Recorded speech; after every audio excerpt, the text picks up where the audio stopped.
సరిగ్గా కూర్చో, సరిగ్గా కూర్చో.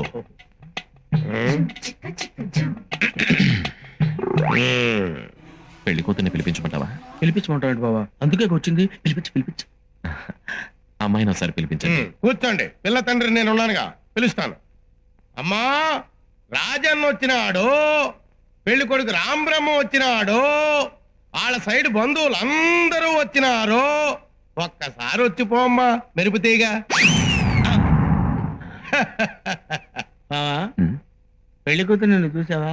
నువ్వు చూడలేదా? లేదు, వచ్చి శర్మని గడిపోయినట్టుంది కానీ పిల్ల కనపడలా.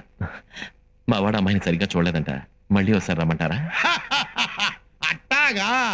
అమ్మా, రాజన్న వచ్చినాడు, పెళ్లి కొడుకు రాంబ్రహ్మ వచ్చినాడు, వాళ్ళ సైడ్ బంధువులు అందరూ వచ్చినారు. ఒక్కసారి వచ్చిపోమ్మా మెరుపుతీగా. లేబా వెళ్ళిపోదాం. తప్పురా. తప్పేంటండి?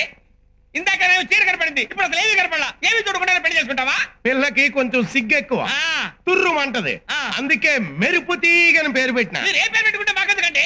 పెళ్లి చూపులు అన్న తర్వాత ఆ పిల్ల ఎదురుగా కూర్చొని నేను కూర్చొని లుక్సు మార్చుకొని మాట్లాడుకోవాలి కదా. అసలు మేము పెళ్లి చూపులకు వచ్చావా, మొన్న ఇంట్లో పరుగు పందెం చుట్టానికి వచ్చావా? రేయ్ బ్రహ్మం, అరవకు. ఒక్కసారి అమ్మాయిని నిదానంగా రమ్మనండి.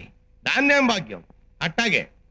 అమ్మా, మెరుపు తీగ, రాజన్న వచ్చినాడు, పెళ్లి కొడుకు రాంబ్రహ్మ వచ్చినాడు, వాళ్ళ సైడ్ బంధువులు రాంబ్రహ్మ వచ్చినాడు, పెళ్లి కొడుకు చచ్చినాడు, బంధువులంతా చచ్చినారు అని ఓ దీర్ఘాలు తీసి ప్రాణాలు తోడేస్తావు కదా. ఆ పెళ్లి కూతురి ఒకసారి చూపిస్తావు. అమ్మాయిని కాస్త కాఫీ తీసుకురమ్మని చెప్పండి.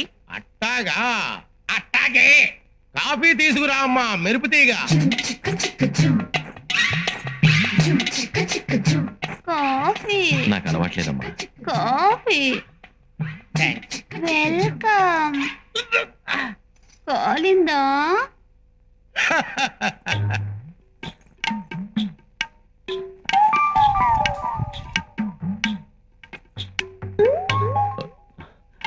పెళ్లి కొడుకు ఇతనమ్మా, బాగా చూసుకో. ఇంతసేపు మిమ్మల్ని చూస్తున్నాను, వాణ్ణి చూస్తేనే డోకొస్తుంది. ఈ జన్మలో నాకు పెళ్లి కాదయ్యో.